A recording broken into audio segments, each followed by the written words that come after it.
ప్రజలకు అబద్ధాలు చెప్పడంలో మాజీ ఎమ్మెల్యే పులపర్తి రామాంజనేయులు కుమారుడు ప్రశాంత్ చంద్రబాబును మించిపోయారని అన్నారు భీమవరం ఎమ్మెల్యే గ్రంథి శ్రీనివాస్. టిట్కో పథకంలో నిర్మించిన గృహాలకు సంబంధించి రుణమాఫీ చేస్తామని అబద్ధాలు చెబుతున్నారని అన్నారు. టీడీపీ మాటలు నమ్మి మోసపోవద్దన్నారు. పశ్చిమ గోదావరి జిల్లా భీమవరం పట్టణంలోని 13వ వార్డు టీడీపీ మాజీ కౌన్సిలర్ సీసలి రాజేశ్వరి ఆమె అనుచరులు ఎమ్మెల్యే గ్రంథి శ్రీనివాస్ సమక్షంలో వైఎస్ఆర్సీపీలో చేరిపోయారు. వారికి కండువా కప్పి పార్టీలోకి సాదరంగా ఆహ్వానించారు గ్రంథి శ్రీనివాస్. పులపర్తి రామాంజనేయులు గారు కుమారుడు వైజాగ్లో ఉంటాడు. ఆయన అక్కడ చేసిన కార్యక్రమాలు ఏంటన్నది జనాలకు అందరికీ కూడా తెలుగుదేశం పార్టీ వాళ్ళని అడిగితేనే చెప్తారు.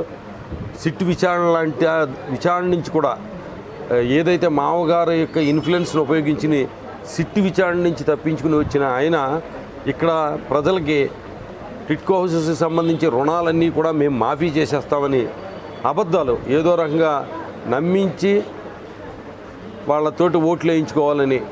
ఎందుకంటే గతంలో చంద్రబాబు నాయుడు గారు 2014 ముందు పాదయాత్ర చేస్తూ ఏదైతే ఇందిరమ్మ కాలనీ 700 ఇళ్ళు మనం కట్టామో ఆ ఇళ్ల దగ్గర ఆ లబ్ధిదారులను ఉద్దేశించి ఆయన చెప్పిన మాట ఏంటి, మొత్తం ఈ 700 ఇళ్ళకి సంబంధించిన రుణాలన్నీ కూడా మాఫీ చేస్తానని చెప్పాడు. చేశాడా అని చెప్పి ఒకసారి అడగండి. అడిగితే కనుక చంద్రబాబు నాయుడు నిజస్వరూపం మనకు తెలుస్తుంది.